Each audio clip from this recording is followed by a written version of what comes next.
The issues affecting you. Revealed, explained, discussed. Now on WGAL 8 in Focus. Hello, I'm Susan Shapiro. Pennsylvania has more than 40,000 miles of state-owned roadways, and every mile has to be cleared after each snowstorm. PennDOT has to follow the forecast and put plow drivers in place to cover routes that can take several hours to complete. We'll talk with an assistant district executive for maintenance in District 8 and the safety press officer as we put winter road maintenance in focus. Joining me now is Dale Good. He's the Assistant District Executive for Maintenance PennDOT District 8. PennDOT has a lot of roads here in Pennsylvania. We certainly do. That you have to take care of. Thanks so much for joining us. Your no district problem. Includes a lot of the counties around the Harrisburg area. The 8 counties surrounding Harrisburg, basically. How unique is Pennsylvania in terms of the country as far as state roads? So most of the other states that are around us, they have a lot more. Their local municipalities take care of their roadways.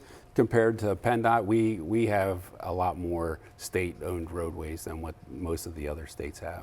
So how does PennDOT prepare for the winter season, which is one that everyone is concerned about most? Yeah, so we actually start preparing by the previous year, where we do after-action reviews with all our operators, our management staff, our supervisors, and we look at what we could have done differently the previous winter, what we did right, what we did wrong. And we don't look at just the truck portion of it, like also in the garage and what we could have done differently there, and the planning and everything that is involved with all of the preparation that goes into it. So we do that, and then after that, then in the fall time of the year, then what we do is we go out and we do dry runs, we call that. And with the dry runs, all the operators get to with their foreman, and they go out and they all have planning tools that they go out with the winter snow routes, and they go out and they look at all that and make sure that there's no hazards and overhanging wires. We have a lot of bridge abutments that are sticking up a little bit, and you don't want to catch that with a plow. It doesn't do that's not a nice job for your plow. Well, no, right? not at all. So they do a run of the actual route. They do. Every operator, and then what we also have them do, there might be 6 or 7 operators at one stockpile that do an area. We make them all go and do the other routes too, because we have contingency plans that we back up.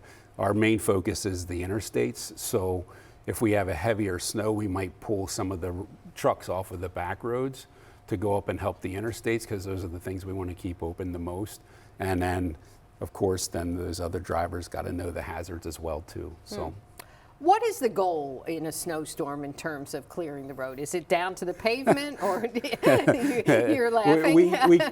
We would love to be able to do a bare roads policy, but that would cost the state an astronomical amount of money.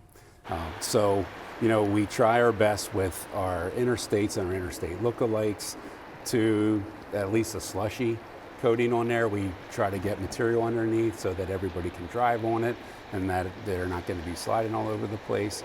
But our secondary back roads that we have, which we call our 4-digit SR, which are the arterial roads that lead into those main roads, can have upwards of 4 inches of snow by our policy manuals. So that's just a PennDOT policy? Yes, You're not, just a PennDOT policy. Not a federal rule or anything like that? No. Yeah. You mentioned material. You say that is the salt mixture of material? So salt and anti-skid, there's a science with that too as well. We don't just go out and throw salt down every storm, pure salt. We try to look at what the temperature is going to be for the storm, so we do a lot of planning ahead of time for that.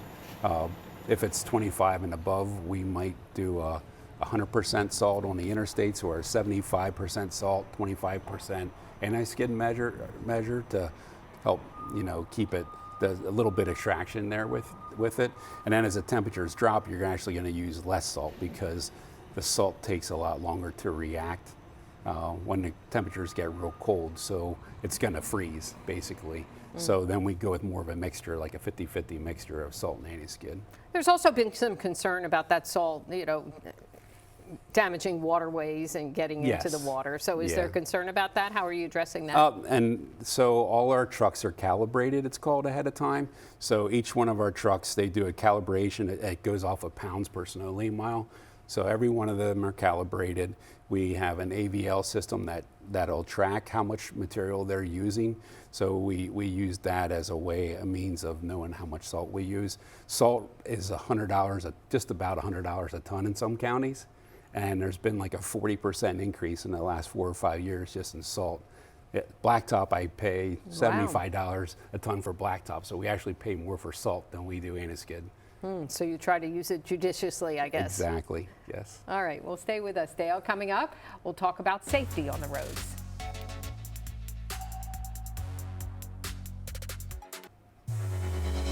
This is WGAL 8 in Focus, coverage you can count on. We're joined now by Fritzi Schreffler, who's the safety press officer for PennDOT District 8. Thanks for being here. Of course. Everybody recognizes you, especially this time of year, because you're on a lot giving our public viewers information. I try to do my best to make sure people understand what we do. In terms of what you do, how does PennDOT focus on the weather and the forecast? Well, we take a look at a variety of different forecast models, trying to determine what's going on. We also talk to states that are around us, especially Maryland. We can talk to the counties to the west of us to see what's coming toward us. And that helps us determine what time we're going to be bringing people in and what we're actually expecting. What you're going to do, right? And what we're going to do. We had our first snowstorm. Yes. How do you think we fared in terms of driving? You know, I think overall, the very first storm of the year seems to be higher in terms of crashes because people have gone so long without having to drive in snow, and they're used to driving on a bare, dry road, and if it says 65, then we're going to push that, maybe go 75. In a snow situation, you need to back that down. 65, you can actually get a ticket for going too fast for conditions if you go off the road and are involved in a crash. So I think it comes down to some driving behavior and expectations from the public of what the roads should be like. Yeah, as we just heard Dale talk about, not necessarily down to the bare pavement that people might think that it should be. They definitely think that we should have a bare road policy, but it's not a good use of our resources. It's not good for the road. It's not good for the snowplow itself either to be down on a bare road. Is driving too fast for conditions the number one probably driving problem you see? That is the biggest thing that we see during a storm, is that you see a lot of these people who've spun off the road and jackknife tractor trailers, whatever it might be, and typically it is that they are driving too fast for the conditions out there. They have not learned to adjust not only their speed, but their following distance. Now, I know during this storm, PennDOT reduced speeds on the main roads. How do you make that determination? It's when we're taking a look at what is coming down. You know, if the snow's coming down for an inch an hour or more, that is something where we need to ask you, and I always say we shouldn't have to ask you to slow down, but it's trying to slow down, especially the commercial vehicles. We do, if we're going to reduce speeds to 45, we're going to ask the commercial vehicles to stay in the right-hand lane as well, to allow for, the rest of the traffic to keep flowing. But it's a determination based on what is coming down and how fast it's coming down. In terms of the plows and drivers, I know that's always an issue, and you're always asking people to be aware of plows. That's a big piece of machinery on the roadway. I think people don't realize, unless they actually get up in one of our trucks, the blind spots. It's much like driving a tractor trailer. You can't just look over your shoulder and see what's coming up on either side of you. So you are focused because their priority is getting the road cleared, that they shouldn't have to be worried about who's tailgating, who's trying to pass them on the right or the left. Those wing plows stick out very far, and as a driver, a regular motorist, you may not notice it until you're right up on that wing plow. So it's amazing. One of the best things I ever did was ride with a plow operator for a couple of hours and see how the public behaves. Yeah, not always good, I guess. Not always good. I like to follow the plows. Is that okay? Following the plow, at a distance. well, you know what? Following at a distance, and we say 6 car lengths back because it's also going to throw snow up over, and if they are spreading material, you don't want to be so close that the salt's bouncing off your car or your windshield. But I always tell people the conditions in front of the snowplow are not better than the conditions behind the snowplow, and they're out there to do a job, so let them have the room to do their job. We heard from Dale about assessing each season. Do you take the public's input, and how can the public give you that? Well, I would say social media, the public gives us a lot of input. We also have a spot on our website, our customer care center, where people can let us know if there are certain concerns that they have. I think there's a lot of misperception about what we do, and as Dale had talked about, the miles. You know, if a truck route is 36 to 40 miles, that's going to take a couple hours to come back around. And we often hear, oh, I saw your truck sitting in the Sheetz parking lot.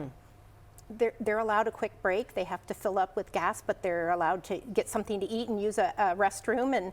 And you know, they're in 12-hour shifts during a storm. So patience. Yeah. I even heard during the storm, some people say, I didn't see one PennDOT plow. I'm sure you hear that a lot. We hear a lot that people say, well, I didn't see one plow. And I could go from our office in Harrisburg to my home in Mechanicsburg and not see a plow. But because I'm trained for what to look for, I can tell that they have been there, and they're probably somewhere behind me at that point. But people are welcome to go to 511pa.com, and there is a little flag that you can tick on there, and you can actually track the plow. It'll give you like a 2-hour historical where they've been, and you can actually see where the plow has been. And I can assure you that we have been there. All right. Well, stay with us, Fritzy. Coming up, we'll talk about the takeaways from this most recent storm.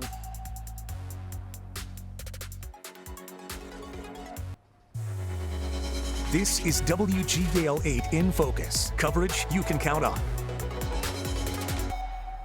We're back with Fritzy Schreffler, a safety press officer for PennDOT, and Dale Good, an assistant district executive for maintenance for PennDOT District 8. Again, thanks for being here. We had our first snowstorm of the season. How did it go, Dale, when you evaluated, or have you had time to do that? Yeah, I thought it went well for the first storm of the year. You know, we always have a saying that everybody remembers us by the first and the last storm of the year. So, you know, we called everybody in early. It wasn't a long duration storm.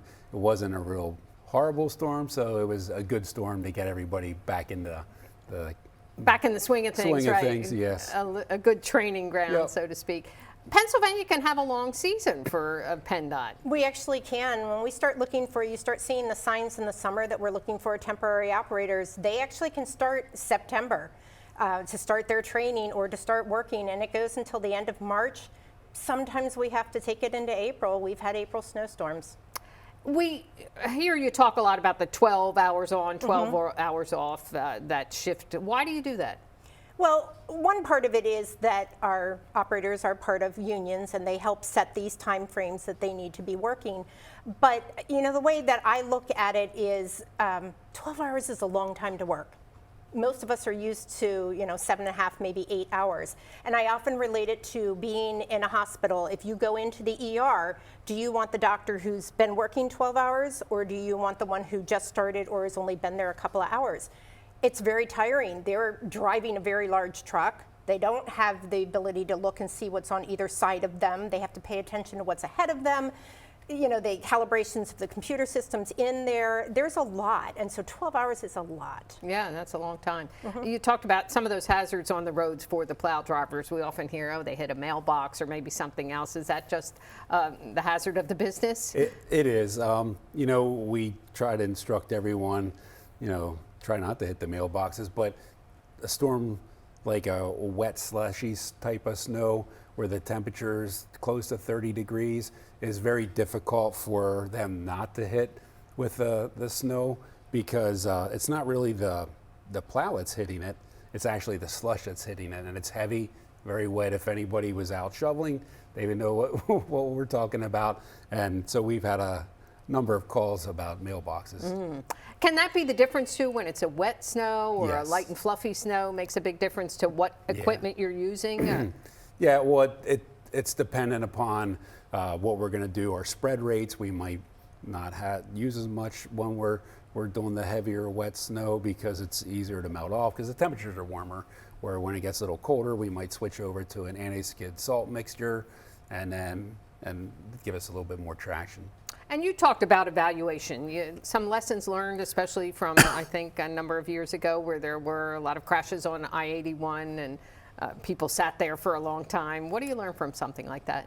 Yeah, so many years ago we had the Valentine's Day storm. The WIT report came out of that and really took a look at our processes of not waiting until the snow came. And we didn't have as much technology as we do now to be able to look at the forecast and to be able to see where all that snow was to call people in. And the people who come in do not live like right around. We don't have a policy that you have to live right where you work.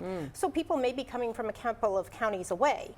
So now what we do is say, we're going to do a 4 a.m. call out. That's giving you enough time as an operator to know that you need to be in, and then you'll get your truck fired up and you get in line to get filled up, because we don't leave salt in it the night before because it can freeze overnight. So, and then they head out to their routes, and 36 to 40 miles is an average for us. And how long does that usually take?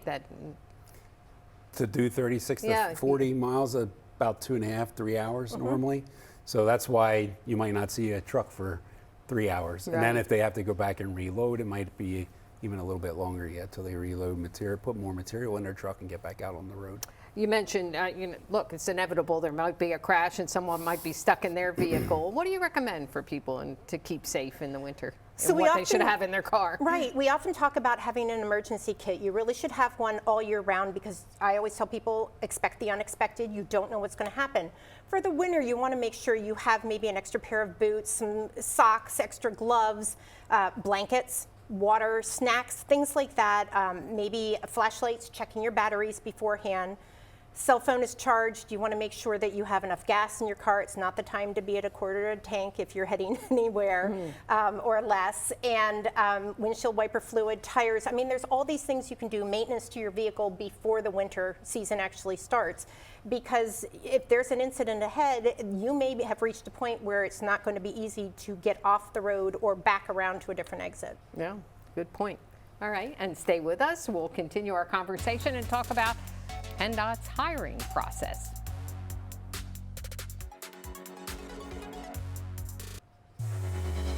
This is WGAL 8 in Focus, coverage you can count on.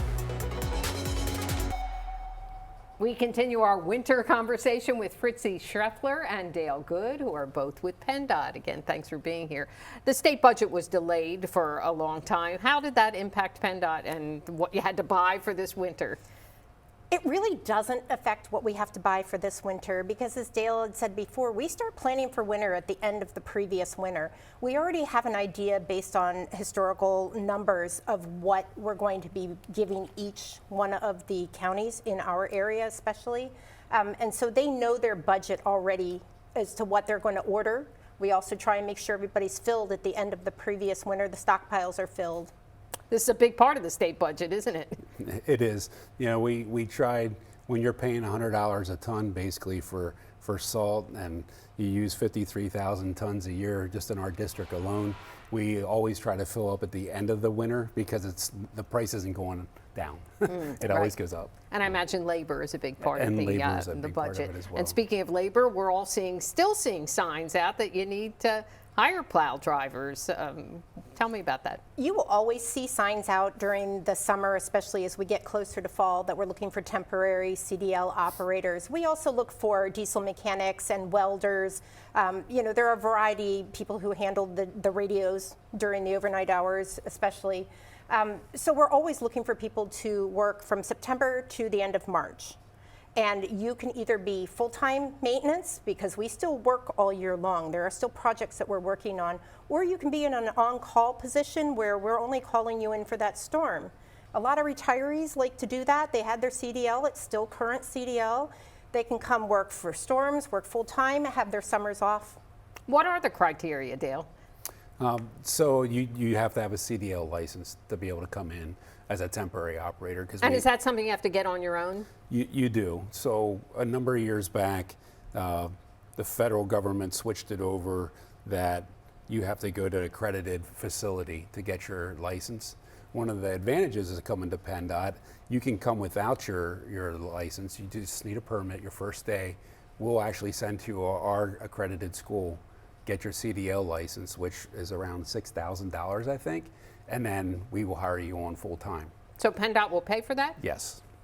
Well, that's a We good deal. will pay for that. And, you know, if you're looking for a full-time job, maybe you come in and you're applying for the temp job, you could be offered that full-time job almost immediately, depending on whether you have that CDL or not. And what's the average pay for that? It's around $24 an hour to start. When you first get in, and we call it certifications, you get a number of certifications, then you get bumped up to around $26, $27 an hour.